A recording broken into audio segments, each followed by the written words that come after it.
1990년 6월 서울 송파구의 한 아파트 단지. 유치원 마당에서는 아이들이 뛰어놀고 있었습니다. 그 중에는 6살 여자아이도 있었습니다. 곽재은. 해맑고 밝고 엄마를 가장 좋아하던 아이. 친구들과 놀고 집에 가서 엄마를 만날 생각에 웃고 있던 아이였습니다. 그때 한 여성이 천천히 유치원 근처를 걸어가고 있었습니다. 아이를 데리러 온 엄마도 아니었습니다. 선생님도 아니었습니다. 재은이를 아는 사람도 아니었습니다.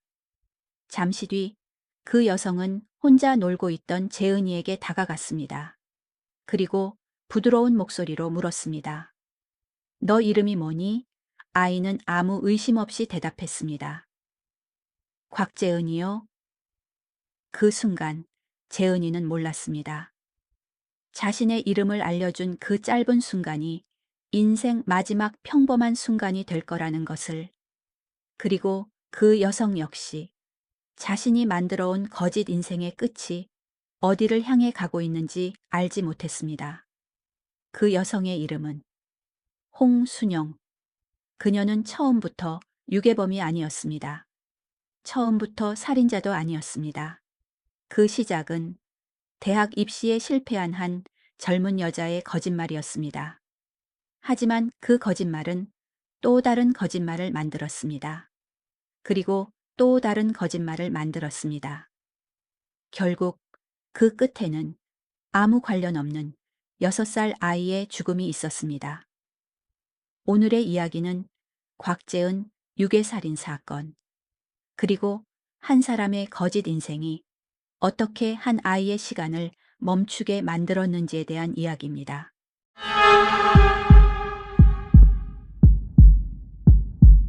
홍순영은 유복한 가정에서 자랐습니다. 부모는 경제적으로 넉넉했습니다. 당시 부천에 상당한 규모의 상가 건물을 보유하고 있을 정도였습니다. 가난 때문에 범죄를 저질러야 했던 사람은 아니었습니다. 하지만 그녀는 어려서부터 유난히 지기 싫어하는 성격이었다고 전해집니다. 남보다 뒤처지는 것을 견디지 못했습니다. 실패를 인정하는 것도 싫어했습니다. 늘 인정받고 싶어 했고 남들보다 우월해 보이고 싶어 했습니다. 그 욕망은 시간이 지나며 점점 커졌습니다. 그리고 어느 순간 현실보다 체면이 더 중요해졌습니다. 홍순영은 숙명여자대학교를 목표로 공부했습니다. 하지만 결과는 뜻대로 되지 않았습니다. 입시에 실패했습니다. 한 번, 그리고 또 한 번. 결국 그녀는 숙명여대에 진학하지 못했습니다. 그리고 인생의 첫 갈림길 앞에 섰습니다. 실패를 인정할 것인가, 아니면 숨길 것인가. 홍순영은 거짓말을 선택했습니다. 숙명여대에 합격했어. 그 한마디가 모든 비극의 시작이었습니다. 합격했다고 말했으니 학생이 되어야 했습니다. 학생인 척하려면 학생증이 필요했습니다. 홍순영은 실제 숙명여자대학교에 재학 중이던 동명이인 학생의 학적 정보를 이용했습니다. 그리고 학생증을 위조했습니다. 그 순간부터 홍순영은 진짜 학생이 아닌데도 숙명여대 학생으로 살아가기 시작했습니다. 그녀는 학교에 갔습니다. 수업을 들었습니다. 교수들의 강의를 들었습니다. 전공 서적을 샀습니다. 친구들을 사귀었습니다. 학교 행사에 참석했습니다. 축제에도 참가했습니다. MT에도 따라갔습니다. 거기서 끝이 아니었습니다. 학생회 활동까지 했습니다. 사람들은 그녀를 자연스럽게 숙명여대 학생으로 받아들였습니다. 처음엔 가족을 속이기 위한 거짓말이었습니다. 하지만 시간이 흐르며 친구를 속였고 학교를 속였고 주변 사람들을 속였습니다. 그리고 어쩌면 자기 자신까지 속이기 시작했습니다. 4년 가까운 시간, 홍순영은 진짜 학생보다 더 학생처럼 살았습니다. 하지만 거짓말은 결국 끝을 맞게 됩니다. 졸업할 시간이 다가왔습니다. 진짜 학생들은 졸업장을 받았습니다. 홍순영 역시 졸업해야 했습니다. 그래서 그녀는 위조 졸업장을 만들었습니다. 그리고 부모에게 보여주었습니다. 졸업식에도 참석했습니다. 사진도 찍었습니다. 가족들은 아무것도 의심하지 않았습니다. 홍순영은 완벽한 숙대 졸업생이 되었습니다. 물론 모든 것이 거짓이었습니다. 대학을 졸업했다고 말했으면 이제 취업도 해야 했습니다. 홍순영은 또다시 거짓말을 했습니다. 이번에는 KBS 기자였습니다. 하지만 실제로는 기자가 아니었습니다. 직장도 없었습니다. 월급도 없었습니다. 문제는 이제부터였습니다. 학생일 때는 등록금 명목으로 돈을 받을 수 있었습니다. 하지만 직장인은 다릅니다. 월급을 받아야 합니다. 가족에게 밥도 사야 합니다. 선물도 해야 합니다. 직장인처럼 살아야 합니다. 하지만 홍순영에게는 직장도 월급도 아무것도 없었습니다. 거짓말을 유지하기 위한 비용은 점점 커졌습니다. 그리고 그 무렵 홍순영에게는 남자친구가 있었습니다. 그녀는 결혼을 원했습니다. 사랑 때문이었을 수도 있습니다. 하지만 그것만은 아니었습니다. 결혼은 그녀에게 거짓말에서 빠져나갈 수 있는 마지막 탈출구처럼 보였습니다. 결혼을 하면 기자 생활을 그만둔다고 말할 수 있었습니다. 가짜 직장인 생활도 끝낼 수 있었습니다. 하지만 상황은 뜻대로 흘러가지 않았습니다. 남자친구의 어머니는 결혼을 반대했습니다. 당시 알려진 이유 가운데 하나는 홍순영의 왜소한 체격이었습니다. 하지만 그것만이 아니었습니다. 남자친구의 어머니는 홍순영이 숙명여대 정치외교학과를 졸업했다는 학력에 비해 지나치게 교양이 부족해 보인다고 느꼈습니다. 맞춤법과 철자를 자주 틀렸고 말과 행동에서도 명문대 졸업생이라고 보기 어려운 모습들이 보였기 때문입니다. 결국 학력 자체에 대한 의심이 생기기 시작했습니다. 그리고 그 의심은 홍순영이 수년 동안 쌓아온 거짓 인생을 무너뜨릴 수 있는 가장 위험한 균열이 되었습니다. 만약 진실이 밝혀진다면 숙명여대 졸업생도 기자도 모두 거짓이라는 사실이 드러날 수 있었습니다. 결혼 역시 무산될 가능성이 커지고 있었습니다. 홍순영은 점점 궁지에 몰리고 있었습니다. 결혼이 무산되면 거짓 인생도 함께 무너질 수 있었습니다. 그리고 바로 그 시점부터 홍순영은 돈에 집착하기 시작합니다. 돈만 있으면 남자친구의 마음을 붙잡을 수 있다고 생각했습니다. 돈만 있으면 가족의 의심을 피할 수 있다고 생각했습니다. 돈만 있으면 자신이 만든 거짓 인생을 계속 유지할 수 있다고 믿었습니다. 그리고 그때 홍순영의 머릿속에 들어온 것이 유괴였습니다. 1990년 봄, 홍순영은 이미 위험한 선을 넘고 있었습니다. 그리고 곽재은양 사건이 발생하기 약 한 달 전 실제로 아이를 유괴했습니다. 당시 7살 여자아이였습니다. 홍순영은 아이에게 접근했습니다. 친절한 어른처럼 말을 걸었습니다. 그리고 아이를 자신의 집으로 데려갔습니다. 홍순영의 집 옥상, 물탱크실 근처에 있던 작은 창고. 그곳에 아이를 가둬두었습니다. 포장용 테이프로 아이를 결박했습니다. 그리고 몸값을 요구하기 위해 공중전화로 향했습니다. 하지만 예상하지 못한 일이 벌어졌습니다. 아이는 스스로 결박을 풀었습니다. 그리고 창고를 빠져나왔습니다. 겁에 질린 채 도망쳤습니다. 마침 지나가던 행인을 발견했습니다. 아이는 도움을 요청했습니다. 그렇게 극적으로 구조되었습니다. 지금 생각해보면 그 사건은 경고였습니다. 홍순영에게도, 세상에도, 여기서 멈춰라. 라는 마지막 경고였습니다. 하지만 홍순영은 멈추지 않았습니다. 오히려 실패를 통해 더 많은 것을 배웠습니다. 어떻게 접근해야 하는지, 어떻게 속여야 하는지, 어떻게 돈을 요구해야 하는지. 그리고 한 달 뒤 그녀는 또 다른 아이를 바라보게 됩니다. 그 아이의 이름은 곽재은이었습니다. 1990년 6월 25일 서울 송파구 올림픽 선수촌 아파트 유치원 마당. 재은이는 평소처럼 친구들과 놀고 있었습니다. 그날도 평범한 하루였습니다. 엄마를 만나러 집에 갈 생각뿐이었습니다. 홍순영은 유치원 근처를 서성였습니다. 그리고 재은이를 발견했습니다. 혼자 놀고 있던 작은 아이. 홍순영은 자연스럽게 다가갔습니다. 이름이 뭐니? 아이는 대답했습니다. 곽재은이요. 재은이는 몰랐습니다. 그 질문이 왜 필요했는지, 왜 자신의 이름을 물었는지 홍순영은 재은이의 이름을 기억했습니다. 그리고 잠시 뒤 유치원 교무실로 전화를 걸었습니다. 엄마인 척 연기했습니다.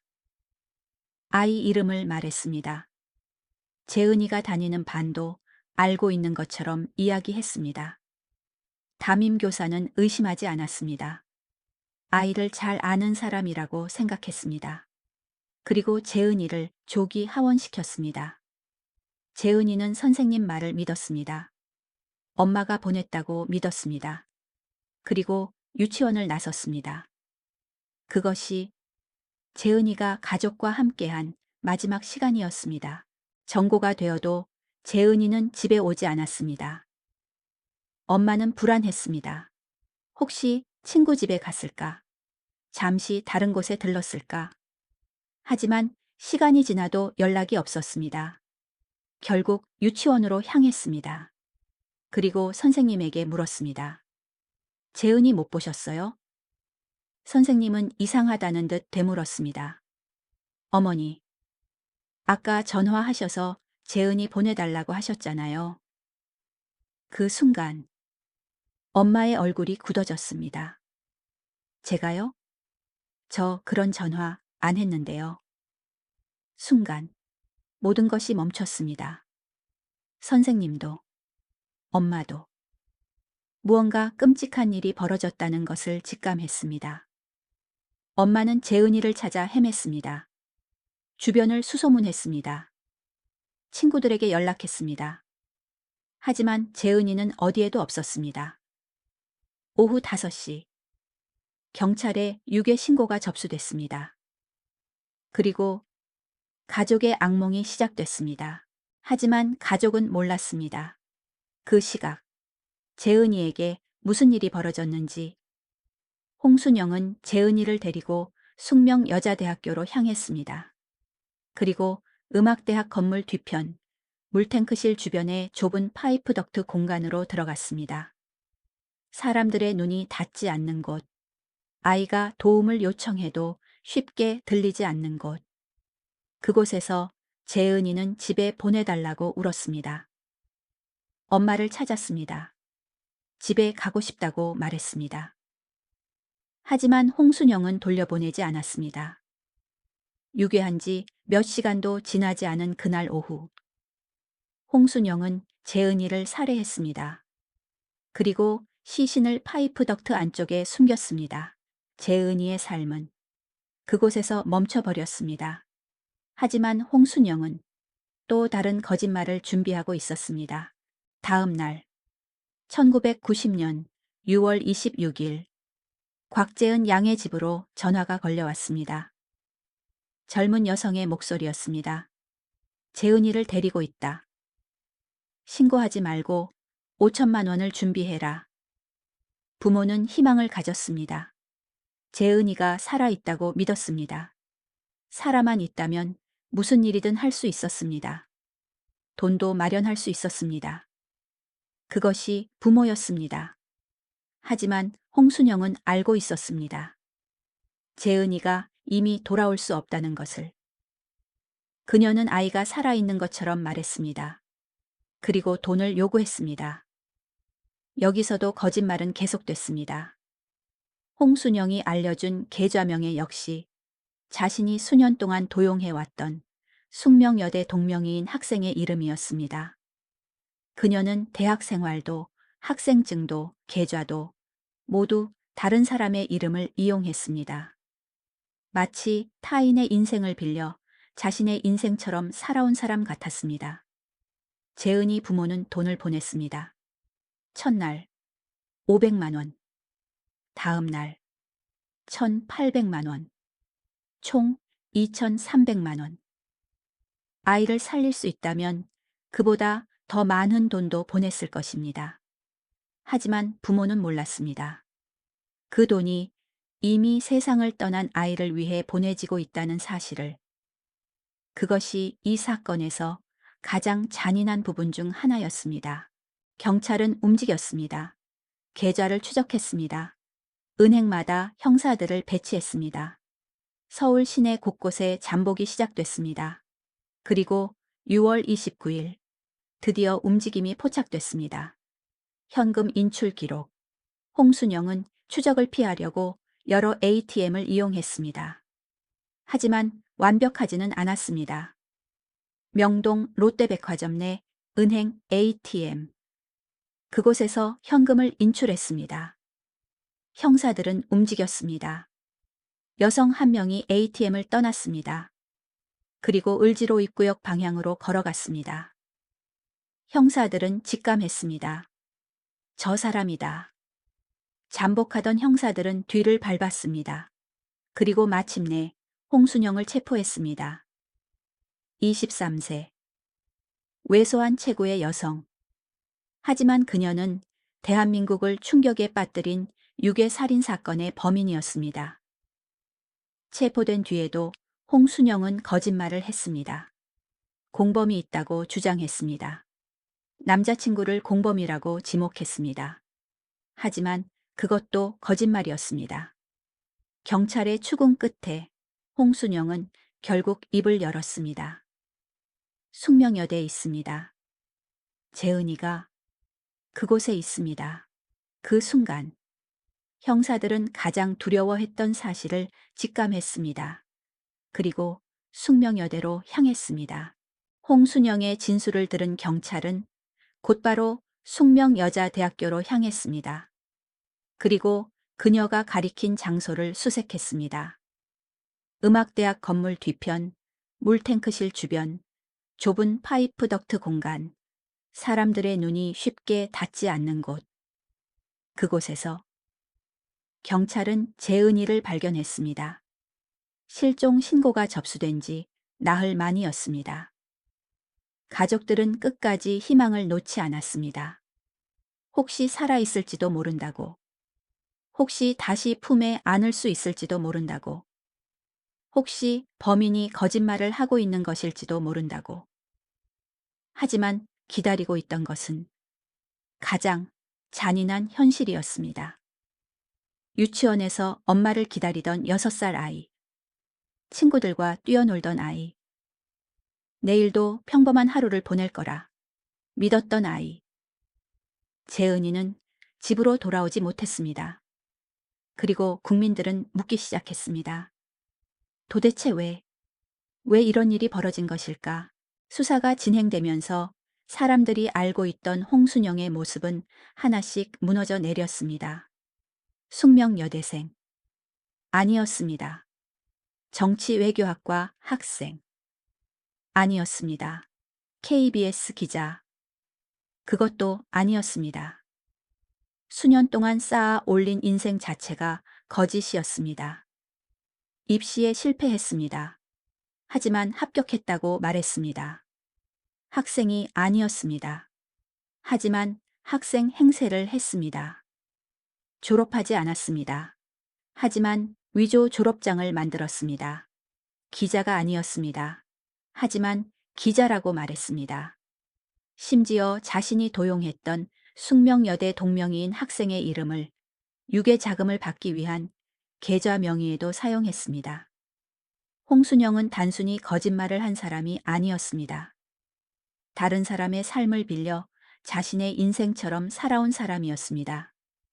그리고 그 거짓말은 점점 더 커졌습니다.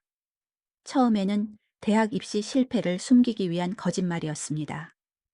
하지만 시간이 지나면서 인생 전체를 지탱하는 거짓말이 되었습니다. 사람들은 충격을 받았습니다.